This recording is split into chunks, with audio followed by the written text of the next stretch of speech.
Hi everybody, I'm Miss Keela. I'm one of the children's librarians at Santa Clara County Library, and welcome to our Kids Art Club. Today we are going to be making some dino watercolor decor. The supplies we'll use for today's art project include watercolor paper, watercolor set, cups of water, paper towels, pencil, dinosaur templates, and scissors. Optional supplies include extra flat brushes. First off, let's learn a few simple watercolor techniques and tips that we'll use for our project today. So, grab your supplies, add some water to your watercolors, and let's get started. For this first part, feel free to use some scrap paper if you want to save the watercolor paper for the dinos. First watercolor technique, fading out. After applying a wash of color, let me just add some blue here.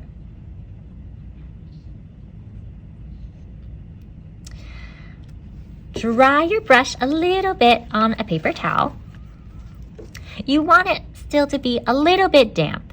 Then follow the edge of the wet paint to fade out that edge. Pretty soon, you'll be making beautiful red flowers, just like Winslow Homer here in his Flower Garden and Bungalow painting, painted in 1899. Second watercolor technique, graded wash with one color. First, brush your color onto the paper. Then, dip your brush quickly into some clean water and wipe the brush a little bit on the cup's edge. Starting where you left off on the paper, begin brushing below or above it.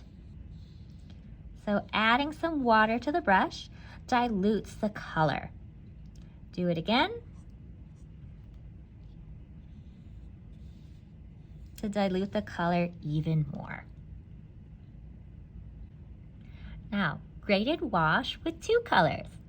Brush the first color onto the paper.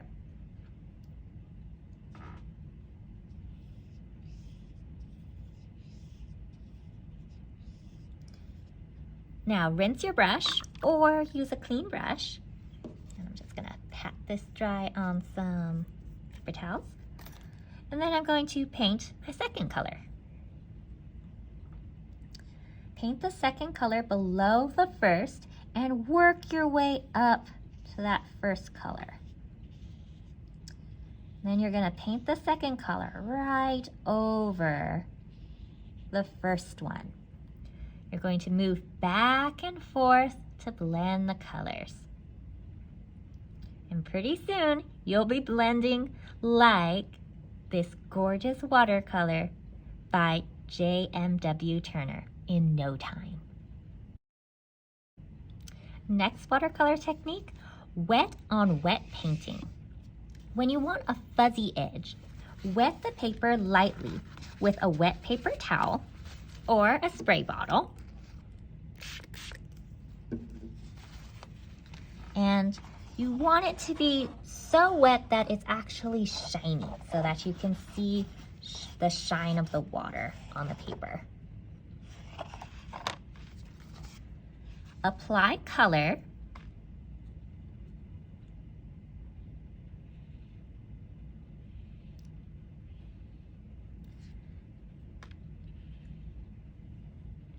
And you can see how the edges bleed and spread. You can do this with plain wet paper or with a painted still damp background. Check out how John Singer Sargent uses this wet on wet technique and creates a bleeding edge on the blues and browns to evoke mist and vapor in his painting Mountain Fire. Today's project is going to be all about washes of different colors and layering them next to each other. It's up to you if you want to go bold like O'Keefe's Canyon with Crows, or more soft and subtle like Sargent's Corfu. Fifth tip, removing color. This one is like magic. While the paint is wet, I'm just going to put some paint on the paper here. Go ahead and dry your brush and then dab that paint with your clean, damp brush or a paper towel. And watch how the color is just lifted away. Note, this technique won't remove all the color, and that's okay. This technique isn't really meant to erase. Use this technique if you see you have lots of extra color at the end of a stroke, or you intentionally want this lifted look. It often can look like clouds. Trying to fix your mistakes in watercolor actually usually ends up making things look a little muddy. So my recommendation is leave the happy accidents and keep going. Your painting will be more unique and more beautiful because of them. One last technique that I want to mention. In art, when you are highlighting a shape by painting around it rather than the shape itself, that's negative painting. That doesn't mean that you have to leave the page completely white, as Linda Kemp shows here, but we do paint darker or more vivid colors around the subject of our painting. Today's dino project was inspired by these negative space watercolors of trees and leaves, except instead of leaves and trees, we're going to do dinosaurs.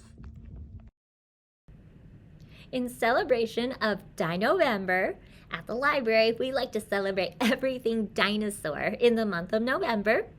We are going to create our own watercolor dinosaur paintings, like these. All right, let's get started, shall we? First off, I am going to remove my scrap paper. Then I am going to cut out our dinosaur templates, which you can download from the Santa Clara County Library's events page. Then once my dinosaurs are all cut out, I am going to label them small, medium, and large. And repeat for all the dinosaurs that you'd like to use. I'm going to grab a fresh piece of watercolor paper, put my paper towels aside, put my scissors aside, and then we're going to just add a very light wash of colors to our paper. So I'm going to add some water to my watercolor palette and take up some paint. And you might be wondering, why am I putting it on the plastic lid versus taking it straight from the palette? Well, one reason is if I want to mix colors, it's better to mix the colors on the plastic lid and then keep the original colors nice and clean. But the reason I'm doing it today is so that I can dilute this a little bit, so I can make it less strong and then go back and add more pigment to make it a stronger color as I keep painting. So this is a very vibrant blue, and I'm going to add just a little bit more water to dilute it so it'll be a nice soft blue. I'm going to take my paper towel and just squeeze a little bit more water in there, just to make it a little bit softer. And then I think I'll do purple. So I'm going to rinse my brush. So I have some cup of water here, and I'm just going to rinse my brush in it. Take a paper towel and just wipe that off.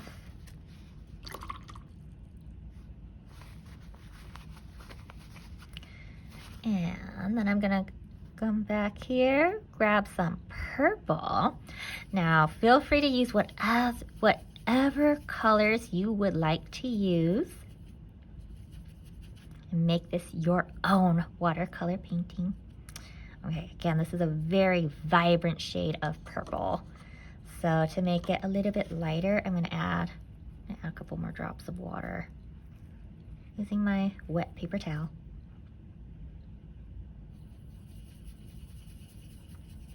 Okay, that looks lighter. All right, now I am just going to once again rinse my brush, and rinsing my brush, and I'm just gonna clean that off a little bit.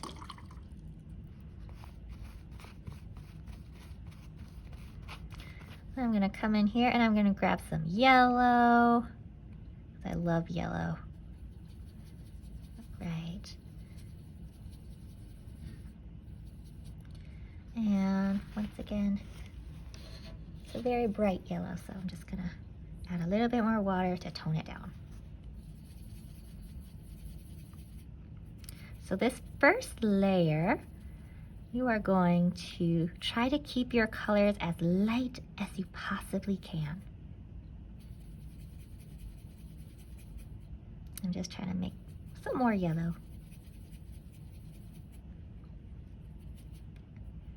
You know what? This is a very lemony yellow. I think what I want is I want to add a little bit of orange to this yellow to make it a more golden yellow. So I'm going to rinse my brush again. You'll notice in watercolor we rinse our brushes a lot. Or you could have multiple brushes.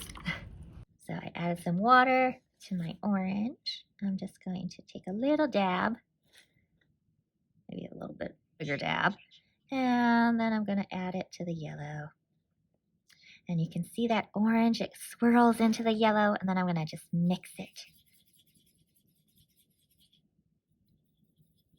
And it makes this awesome, lovely golden yellow color. Okay, so now I have my 3 colors. And I'm going to start applying a nice, soft wash of color. All right, so I'm just going to start putting some washes of color here onto the paper. And I would recommend starting with the lighter color, but you don't have to. And we're just slowly adding this wash of color. Remember to bring your brush back and forth.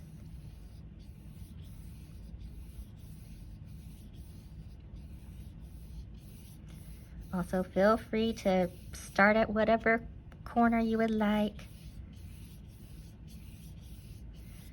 And then, let me see, maybe I'll add some light,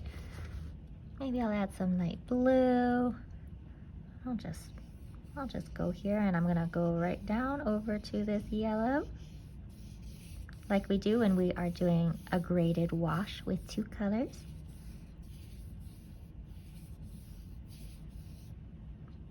Let's add some more blue.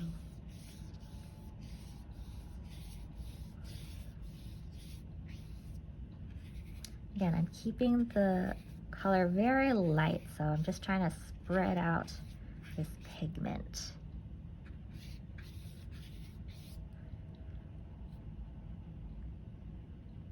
Let's go up here, shall we?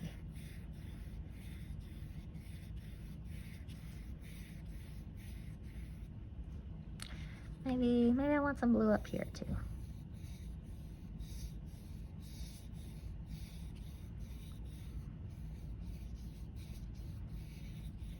Just add some washes of color wherever you feel like it. This is also a great stage where if you want, you could just dampen the whole paper and then spread your color if you like. All right, let me add, let's add some purple now. All right, so maybe I'll just add some purple here. And once again, with a graded wash, I'm just gonna go right over color that's next to it.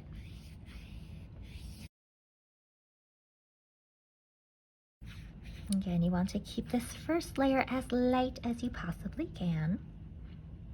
Let's just have some more purple come up over here.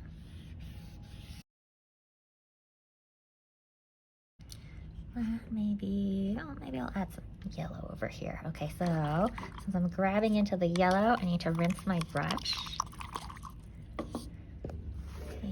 And just kind of clean it off there. Rinse again.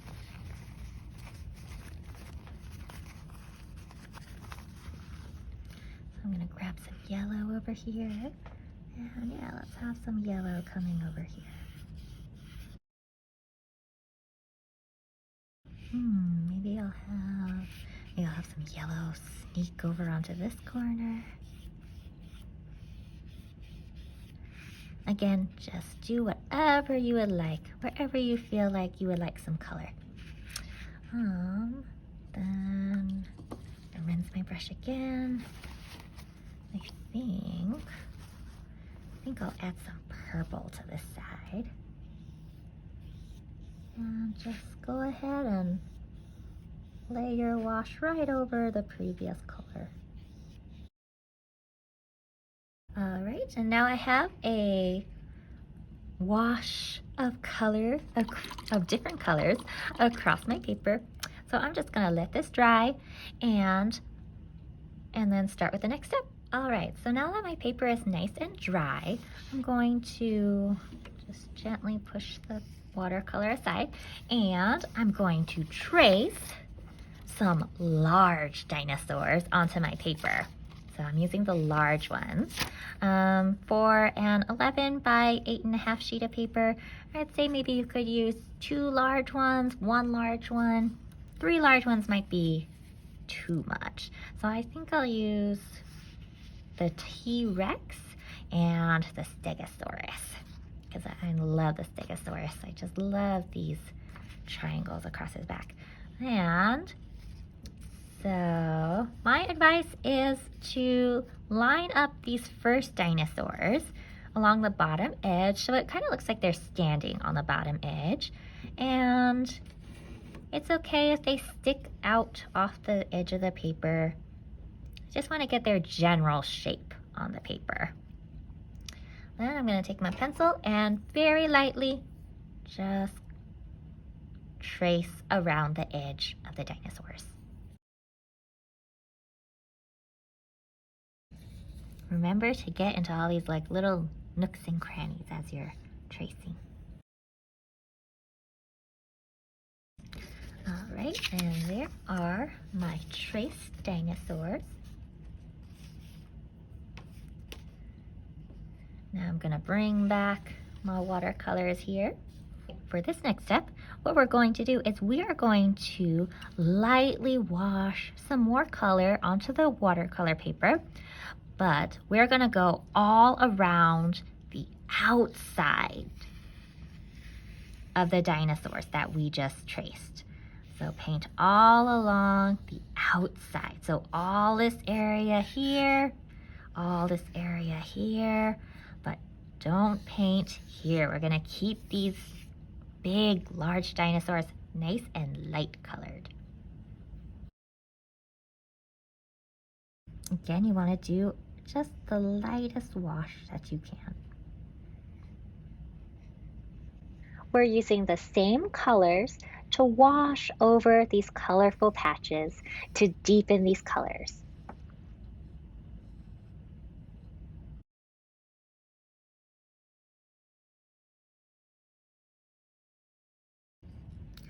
Now, if you find that, you have too much water in a certain area or too much color there, go ahead, take a paper towel and just get some of that paint or get some of that water off your brush.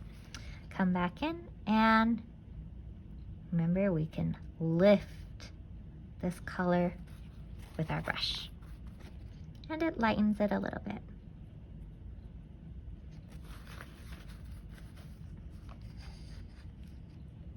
Let's add some more purple here.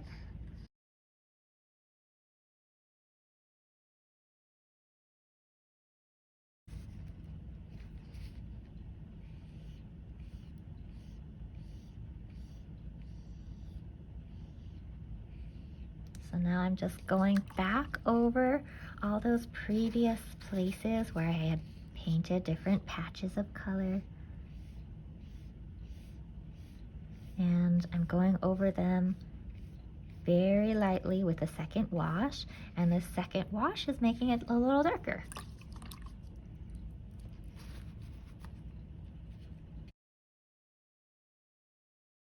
All right, and so now I have completed the second wash of color. So one tip I would advise is when you're doing watercolor, leave a little bit of white from the original paper. Just leave that untouched and it can shine through the paper. I'm going to let this dry, and then we are going to add our medium-sized dinosaurs. Oh, and another thing, I noticed that right here, it got a lot more vibrant, a lot darker yellow than I would prefer. But you know what? I'm not going to worry about it. I am just gonna leave it and we'll see that it's gonna be okay. All right, so now the paper is nice and dry, so I'm going to add my second dinosaur, which is going to be a medium-size Brontosaurus. And I think I'm just gonna put the Brontosaurus, let's just put him here, shall we? All right, let's see, where can I wanna make sure that you can see the Brontosaurus. Oh, what if I turn it like this, and then you can definitely see his head.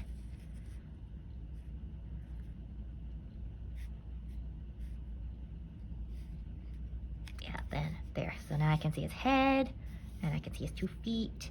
All right, so I'm gonna take my pencil and I'm just going to trace my Brontosaurus onto the page.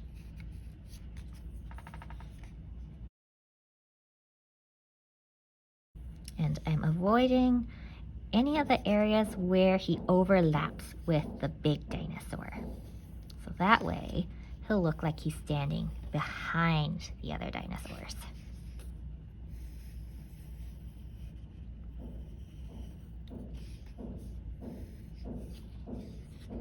Okay, so there you can see we have a Brontosaurus and he's standing behind the T-Rex and the Stegosaurus. Now you might also be wondering, how did I get the paper dry so fast? Well, you could just let it dry. Probably should take maybe 10 minutes. If you don't want to wait that long, take a blow dryer and just blow dry the paper and it will dry faster. All right, so now what we're gonna do is we're gonna repeat what we did last time. We're just gonna go back over, we're gonna go over all of these patches of color again, which are not covered by a dinosaur.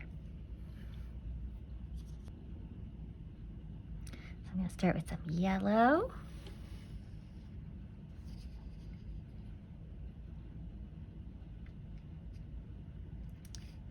And let's just start over here. I'm just gonna add another layer of yellow here.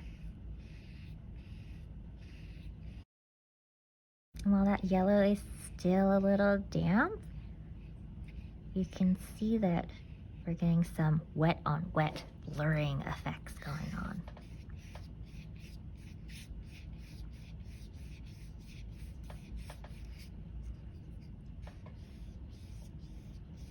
And add another layer of purple here.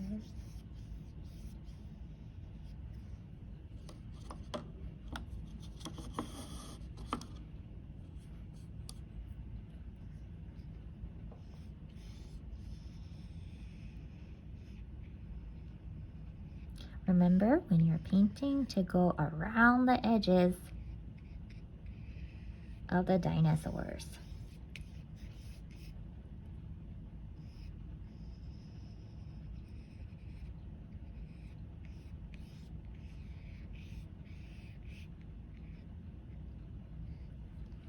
And now there's a Brontosaurus in here, so I'm not going to paint in here.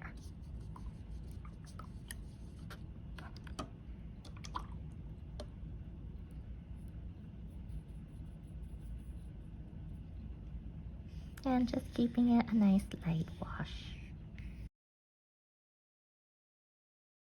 And I think I applied too much pigment here, so again, I'm going to dampen my brush, I'm going to dry my brush a little bit so it's nice and damp.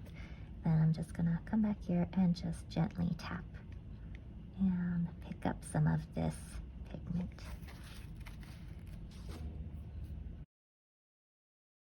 Oh, and I accidentally got some blue into the Brontosaurus there, so I'm using a slightly damp brush and I'm just picking up that color.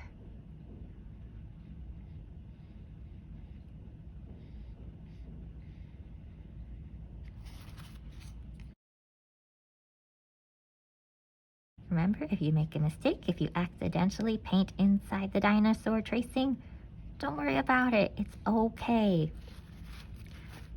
You can try to lift some of the paint, but if you can't get it off, don't worry. Just make your dinosaur that much cuter. Just gonna add a little bit more blue here to make this Brontosaurus pop.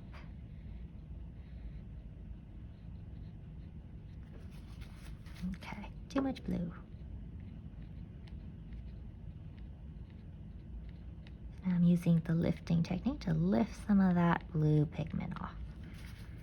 All right.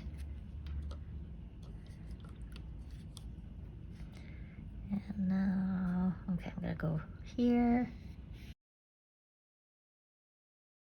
All right, and that is the third layer of color. Once again, we're gonna let this dry, and then we'll add our final small dinosaurs. All right, so now my paper is dry again, so I'm going to add my last set of small dinosaurs. So I think I'll do a Stegosaurus and a T-Rex again, and maybe I'll have him. So once again, we want them to be behind the other dinosaurs. So maybe I'll do it here and here so you could see the T-Rex outline from behind the Stegosaurus and behind the Brontosaurus. And I'll have the little Stegosaurus over here behind the big T-Rex. Once again, trace around the edges. And again, you are not going to trace the areas that fall behind the previous dinosaurs.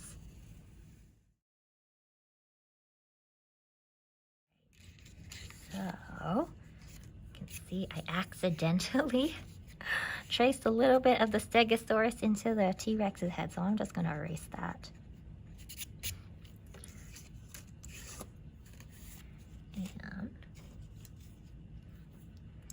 And now we're going to repeat. So while the first and second coats were painting, I noticed I was running low on my watercolors. So I added a little bit more pigment and a little bit more water to my blues, purple, and yellow. So now I'm all set to go, and I'm going to just add some more wash to the areas which are not covered by a dinosaur. So don't wash here, just wash along the outside. Also, since I knew that this was going to be my last set of wash, I made the colors just a little bit more vibrant. So I added more pigment to make it just a bit more dark.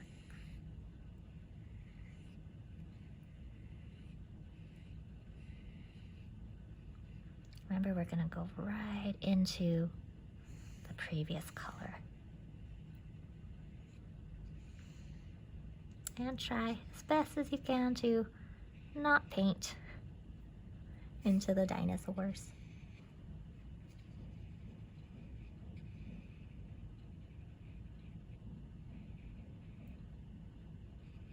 But if you do, that's okay. Remember our lifting technique where we took a slightly damp brush and we used it to pick up some pigment.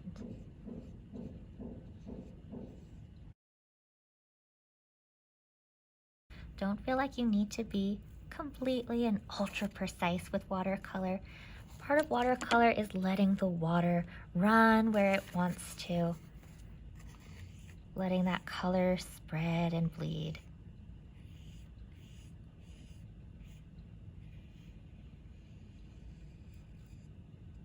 And And don't worry about being too precise about going around the edges. It's okay if you go into the tracings, or if you don't go all the way into the tracings. It's okay.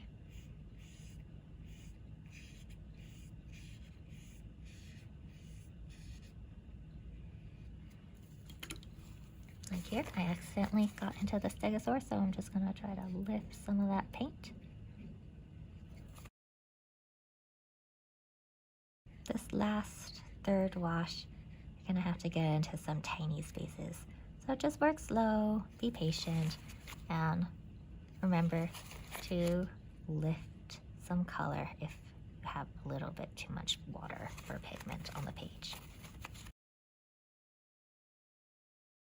And do you remember our fading out technique, where this edge is pretty sharp? So I'm just gonna come back with a damp brush and I'm just gonna go along that edge.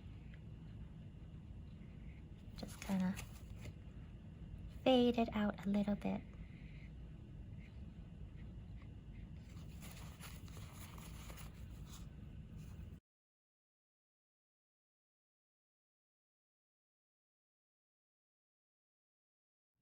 And there you have it, your negative painting with watercolor dinosaurs. While we're waiting for our artwork to dry, check out some of these resources from sccld.org. When your painting is all dry, hang it up and then take a picture and upload that picture to our Kids Art Gallery, which is on our library website at this link right here. Thank you all for joining us today for our Kids Art Club. Join us next month, December 7th, for our Kids STEAM Club, where we'll be doing traditional toys without motors. Stop by the Children's Desk at any Santa Clara County Library for more information and to pick up your STEAM Club kit. Happy creating, everybody! Thank you. Bye.